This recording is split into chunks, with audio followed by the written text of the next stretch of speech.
거인 듯 내 거 아닌 내 거 같은 너, 네 거인 듯 네 거 아닌 네 거 같은 나. 2014년을 뜨겁게 달궜던 소유, 정기고의 썸. 연애의 전초전과도 같은 썸이란 소재를 이렇게 실감나게 그린 가사도 드물었죠. 무려 5명이 작사가로 참여한 이 프로젝트에 썸이란 소재를 떠올려서 결정적으로 이 곡의 분위기를 만든 주인공이 계십니다.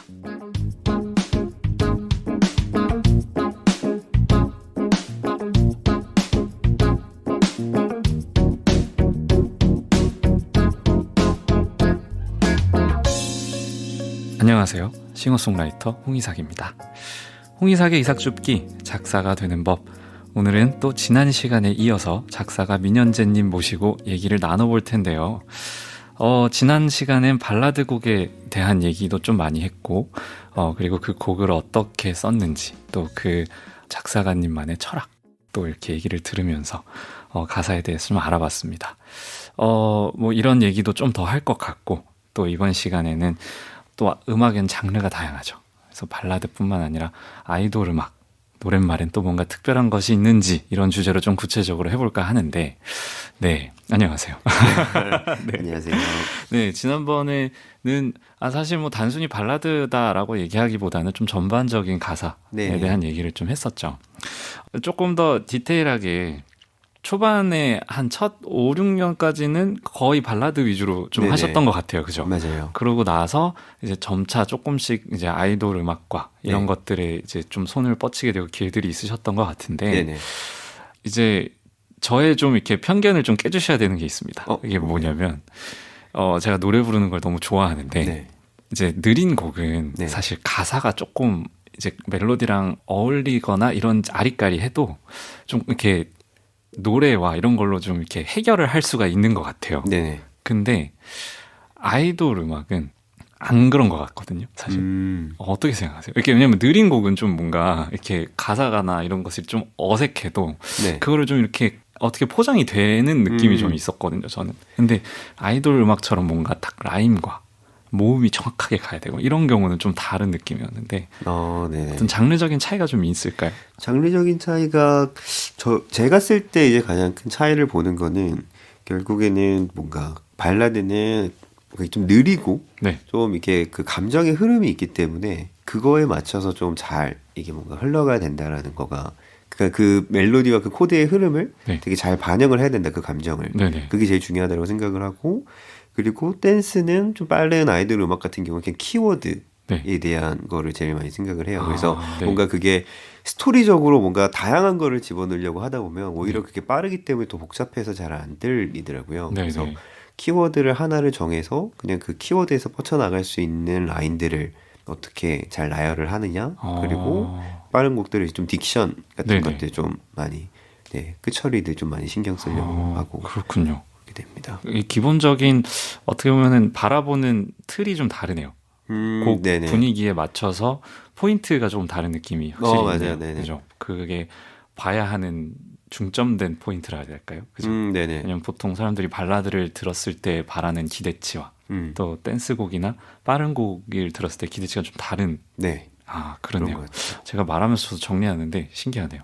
그렇다.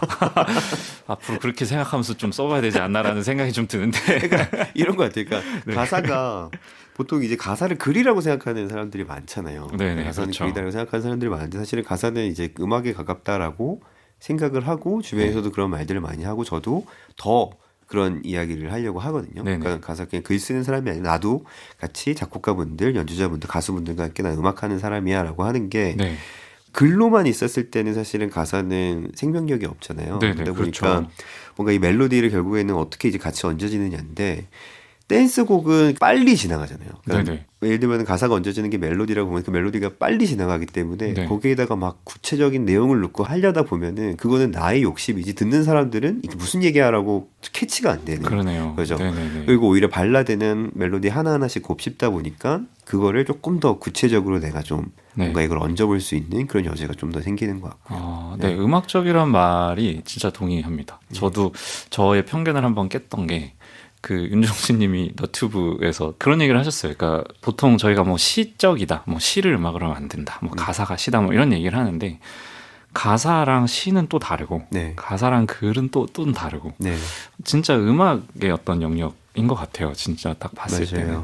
네. 그래서 저도 제일 많이 이야기를 하는 게 그냥 그 음악이라는 어떤 그 내적인 감정을 네. 그 보컬리스트 분들은 목소리로 표현을 하고 네. 기타리스트 분들은 기타로 표현을 하고 네.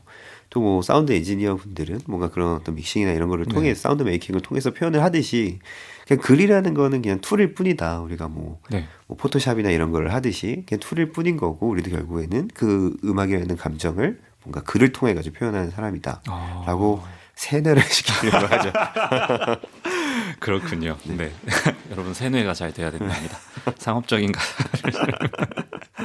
아니 근데 이게 워낙 많이 쓰긴 하셨으니까 사실 뭐 나열하는 것도 의미가 있나 싶을 정도기는 한데 이게 보면은 정기고 썸의 그 썸 아이디어도 네. 직접 내셨고 네.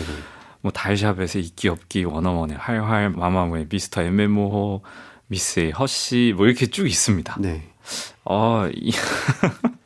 어마어마한데 이제 점점 이제 해외로 넘어가는 어떤 네. 추세에서 또 거기에 맞춰서 작사를 또 하셨을 거 아니에요. 네네. 뭐 이제는 사실 영어 가사가 뭐 한글 가사가 꼭 있나 없냐가 큰 의미가 없어진 것 같기는 해요. 개인적으로는 네. 워낙 이제 뭐 BTS 분들 덕분인 것 같기도 하고 네. 뭐 싸이라든지 이제 K-팝의 의미 자체가 한국어 가사가 들어가야 정체성이 같이 네. 있는 수준인 느낌이 있어서 사실 뭐 영어 가사가 꼭 그렇게까지 필요한가라는 생각이 저는 개인적으로는 사실 있기는 하거든요. 네네. 근데 어떠세요? 이게 또 상업적이라는 게 단순히 한국을 넘어서서 해외를 보는 건 또 다른 또 생각을 하셨을 것 같은데. 네. 예. 뭐 해외로 많이 나가는 곡들은 뭐 회사에서도 그렇게 요구를 하는 부분들도 있고요. 그 네. 영어 부분을 이제 조금 더 뭔가 차용을 해달라는 부분도 있고 또 하나는 요새 이제 아이돌 그룹들이 그 외국 국적을 가지신 멤버분들도 꽤 많잖아요. 네네네. 이제 그러다 보니까 이제 뭔가 한국말이 조금 서툰 분들도 계시고 네. 그래서 뭐 그런 파트를 위해서도 영어를 섞어서 이제 가야 하는 부분도 있고요. 네. 그럼 그런 구체적인 요구가 막 오세요? 몇 %는 영어로 해주세요. 막 이 정도까지. 몇 %라기보다 뭐 요런 파트는 조금 영어가 여기는 좀 했으면 좋겠어요. 네네. 아니면은 뭐 이번 곡 같은 경우에는 영어 비중이 조금 많아도 괜찮을 것 같아요. 뭐 이런 것들도 있고요. 그러면 막 스페인어, 네. 막 일본어 네. 이런 쪽도 막 의뢰가 오시나요? 그 스페니쉬를 좀 써주세요라는 요구는 있었어요. 일본어까지는 없었는데 네. 중국어나 일본어는 없었는데 스페니쉬를 좀 써주세요. 스페인 시장이 그거는 워낙 크잖아요. 근데 네, 그거. 그거 큰 거랑 또 곡 분위기가 약간 아, 그런 느낌이 나는 거는 일부러 네네. 발음상으로 약간 그런 거를 좀 넣어달라고 아. 포인트만 아예 그래서 네. 밑줄 쳐가지고 이 부분을 이렇게 넣어주세요. 뭐 이런 것도 그렇구나. 있었어요. 그러면 또 아이돌 음악이니까 사실 그러면 유행하는 네. 단어 네네. 뭐 이런 어떤 트렌디한 단어들이 있잖아요. 근데 네. 사실 요즘엔 특히 더 언어적인 파괴가 많이 일어나기는 하니까 네. 적응이 요즘 잘 안 되더라고요, 저는. 네, 근데 사실 좀 예민하셔야 되잖아요. 이거 네. 어떠세요? 좀 민감하신 편이라고 생각하세요? 이런 거. 그래서 저도 민감해야 되는데 점점 이제 뭔가 젊은 분들이랑 멀어지는 건가 싶기도 한데 네. 그래서 이제 뭐 제가 이제 찾으려고 하는 거는 오히려 그럴수록 뭔가 그 단어의 뭐라고 해야 되요 원소스라고 해야 되나요? 그러니까 약간 대명사 같은 거 꾸며진 유행어보다 네. 그냥 오히려 그냥 딱 예를 들면은 뭐 지금 뭐 컵이면 그냥 컵, 네. 마이크면 마이크 그냥 우리가 쉽게 알 수 있는 정확한 단어들 있잖아요. 네. 그런 거를 그냥 테마로 가져가려고 그냥 네. 그러니까 제가 보기에 썸까지는 좀 괜찮았어요. 썸은 되는데 요즘에는 약간 상상도 못하는 약간 단어들과 대화가 나오니까 맞아요. 어떻게 살아야 되나 이런 생각이 좀 들었어가지고 네. 아니 그러면은 이제 이거 좀 약간 아카데미까지 연결시켜서 좀 여쭤보고 싶기도 한데 네네. 이런 트렌드나 이런 것도 결국엔 좀 어떻게 보면 가르치는 게 좀 필요하지 않나라는 생각도 하긴 하거든요. 왜냐면은 이제 물론 감각이 너무 중요하기는 한데 네. 특히 이제 상업적인 거는 유행이라든지 이런 게 너무 맞아요. 중요하잖아요. 맞아요. 막 음악도 마찬가지지만 그러니까 음악적인 스타일도 마찬가지지만 단어 선택도 네. 이제 있는 건데 네. 그 트렌드에 따라가서 썼었던 곡들도 좀 있었던 걸로 알고 있거든요. 네. 예를 들면 린님의 고민형 12년도 곡인데 네네. 이제 새빨간 하트를 지우고 저장된 1번을 지워도 뭐 이런 것들 맞아요. 이제 요즘으로 치면은 뭐 이제 언팔 뭐 이런 그런 거죠. 그런 거죠. 언팔이라는 단어를 어떤 쓰실 예정이 있으신지. 저 사실은 네. 그걸로 데모를 만들었는데 네. 아직 그 노래가 안 팔렸어요. 제목이 언팔로미거든요. 아, 제목 네네. 언팔로미인데, 그러니까 이별을 그렇게 하는 거죠. 그냥 뭐 나 헤어지고 그냥 나를 그냥 끊어버리면 돼. 네. 그냥 you can unfollow me 이렇게 해가지고 헤어지는 거를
얘는 다시 벌스로 돌아와서 네. 내가 이제 결국에는 먼저 가 있을게. 그러니까 내가 먼저 가 있을게니까 너는 잘 지내야 돼. 네. 그러니까 나는 괜찮다라는 감정이 들어가야 될 것 같아서 그 부분이 사실 벌스 원에 그래서 이제 뭐 괜찮다라는 말이 들어가는 거죠. 뭐 잊혀도 괜찮아. 네. 뭐 점이 돼도 괜찮아.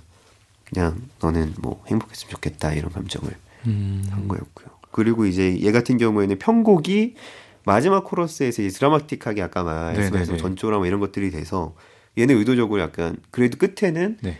괜찮지만 사실은 나 지금 너무 여기서 하늘나라 힘들다라는 감정을 또 네. 넣고 싶었어요. 네. 약간 소설을 듣는 듯한 느낌이 좀 드네요, 한편으로. 왜냐면 네. 어떤 먼저가 있을게라는 걸 시작해서 먼저가 있을게라는 말을 한 사람이 네. 어떠한 감정들이 더 있을 것이냐를 네. 쭉 다양한 방면으로 보면서 네. 그거를 이제 조금 더 하나의 이야기로 만들어가는 느낌. 맞아요. 좀 이해가 되는데. 그런 거 되게 네. 좋아해요.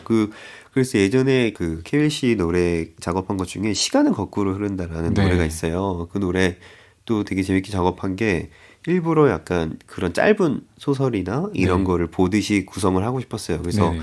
시간이 거꾸로 흐른다. 그 벤자민 버튼의 시간은 거꾸로 흐른다를 네네. 보고서 이제 영감을 받아서 쓴 건데 재밌었던 게 뭔가 좀 자유롭게 풀 수 있는 상태여서 네. 1절 코러스가 우리가 헤어졌던 장면. 네. 그러니까 내가 다시 시간 여행을 통해서 네. 내가 나를 바라보고 있는 시점이 돼서 1절 코러스가 헤어지고 있는 장면, 네. 2절 코러스가 우리가 사랑했던 장면, 마지막 코러스가 너가 나가 처음 만났던 그렇게 우리가 서로 알아보고 사랑을 했구나 하고서 엔딩에서 그 다음에 다시 눈을 떠보니 나는 너는 없고 우리는 뭐 헤어져 있다. 뭐 이런 식으로 약간 그런 구성들을 제가 개인적으로 되게 좋아해요. 노래 하나를 듣고서 뭔가 이런 약간 짤막한 어떤 이야기를 본 것 같은. 그러면 이런 게 좀 감이라고 할 수 있을까요? 그러니까 예를 들면 어떠한 제가 느꼈을 때는 예를 들어 먼저 가 있을게라는 단어로 시작해서 이런 게 필요할 것 같아서 넣었다라고 말씀하셨잖아요. 네. 어떻게 보면 그런 것들이 좀 작사가의 감의 어떤 포인트. 네, 그러니까 저도 당연히 처음에는 되게 많이 헤맸지만 작업을 하다 보니까 그런 부분들이 생겨난 것 같아요. 그러니까 뭐냐면은 사실은 이 안에도 이 가사가 뭔가 100%딱 맞다라고 볼 수는 없는 거잖아요. 그러니까 사실은 뭐 음악적이라는 게 이게 뭔가 베스트는 없잖아요. 좋을 수는 있어도 이것보다 더 좋을 수도 있고 아닐 수도 있고 이게 기준이라는 게 따로 없으니까. 근데 대신에 제가 이제 작업을 하다 보니까 적어도 요 어떤 박스 안에서 내가 생각을 정리를 하면은 산으로 가지는 않겠다라는 것들이 이제 그런 게 이제 자연스럽게 그냥 잡혀 나갔던 것 같아요. 훈련이 되면서. 네, 그래서 뭔가 어떤 키워드가 나오면은 뭔가 이런 아이디어를 일단은 정리를 해놓는 거예요. 이거 쓰던 쓰지 않다. 그래서 뭐 이런 것들은 있었으면 좋겠고, 뭐 요 내용을 풀기 위해서는 앞과 끝을 너무 장황하지 않게 어느 정도로 좀 정리를 해야 되겠다. 이런 것들을 좀 만들어 나가면서 하는 것 같아요. 그럼 평소에도 그런 걸 많이 모아두시는 편이세요? 모아두기는 해요. 근데 뭐 아마 이사님도 아시겠지만 작업이라든 게 그냥 메모장에 있는 거는 사실 글로 끝나는 경우들이 되게 많아요. 네, 아이디어가 있더라도. 네, 맞아요. 대신에 이제 되도록이면은 저는 이제 어떤 분들은 그냥 키워드만 적어 놓으시는 분들이 많은데 저 같은 경우는 일부러 키워드랑 그때 이제 생각나는 문장들 아니면은 제가 이거를 왜 생각했는지 그냥 저것만 놓으면은 나중에 봤을 때 그죠, 이게 뭐야 이렇게 되니까요. 맞아요. 하물며 그런 문장이 떠오르지 않으면 예를 들면 내가 뭐 어떤 TV를 보다가 집에서 어떤 TV를 보다가 이 단어가 떠올랐다. 그거를 그냥 같이 적어 놓으면은 이 단어를 봤을 때 그냥 그날의 기분을 그날의 분위기 이런 걸 함께 떠올리면서 뭔가 그 감정을 좀 공유. 그러니까 그때 생겼던 영감을 유지할 수 있는 건덕지를 계속 남겨두는 거죠. 맞아요. 저도 그게 항상 저한테 어려운 부분인데 노래가 뭔가 생각이 났으면 멜로디랑 이런 게 막 갑자기 운전을 하고 있는데 생각이 나면 녹음을 하고 나중에 내가 뭘 했지 약간 이런 생각이 너무 많이 나니까 어려운 거예요. 그땐 좋았는데. 그땐 분명히 그림이 이렇게 그려져가지고 이거 좋겠다라고 생각했는데 이게 뭐냐 이러면서 이제 그런 경우 있죠. 저희가 또 벌써 시간이 거의 이제 너무 빨리 지나서 이제 마지막 질문은 할 때가 된 것 같긴 하거든요. 앞으로의 얘기도 좀 궁금합니다.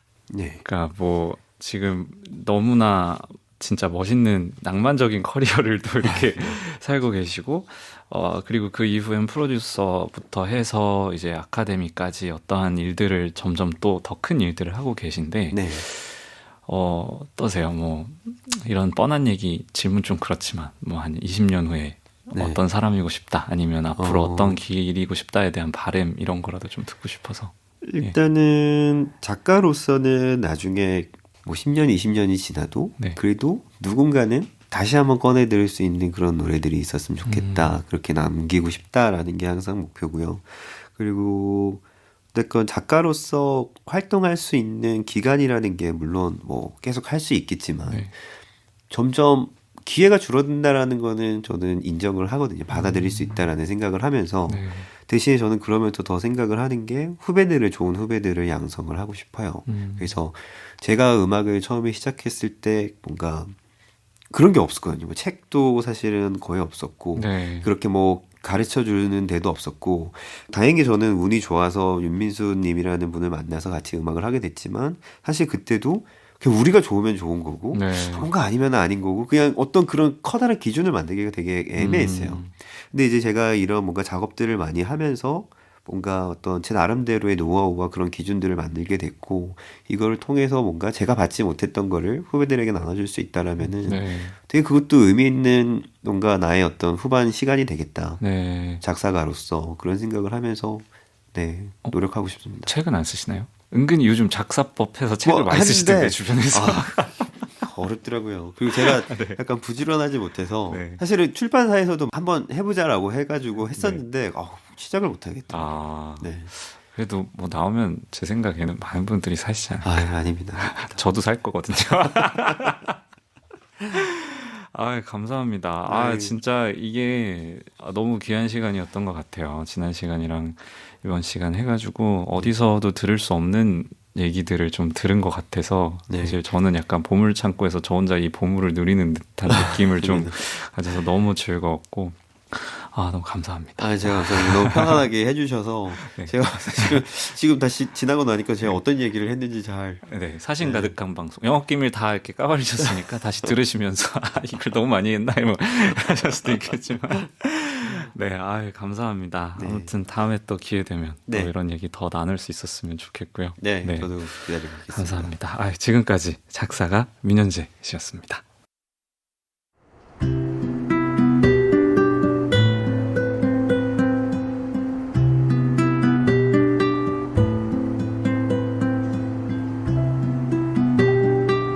홍이삭의 습작노트.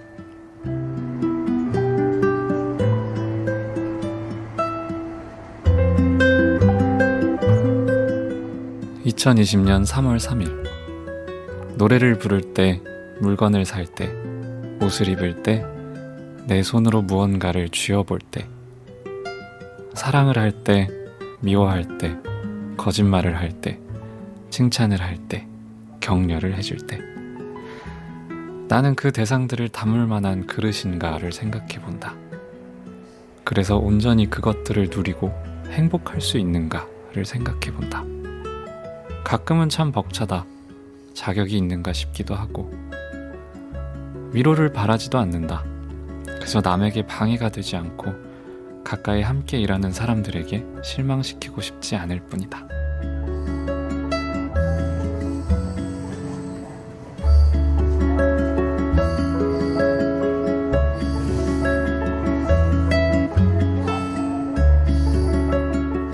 그릇이라는 짧은 제목의 잡담이었습니다. 저는 항상 어떠한 일이 있거나 악기를 쥐어도 내가 이걸 감당할 만한 사람인가를 생각할 때가 있어요.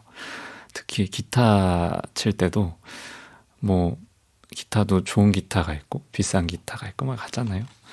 내가 이걸 칠 만한 그릇이 되는 사람인가, 이 기타를 감당할 수 있는 사람인가를 생각하는 것 같은데 그러다 보니까 삶에 대해서도 그런 생각들을 계속 하는 것 같아요. 그런 관계들, 그리고 삶에 대해서 뭐 우울한 생각이라기보다는 좀 어떻게 하면 더 온전한 사람이 될 수 있을까에 대한 고민에서 나온 글인 것 같네요.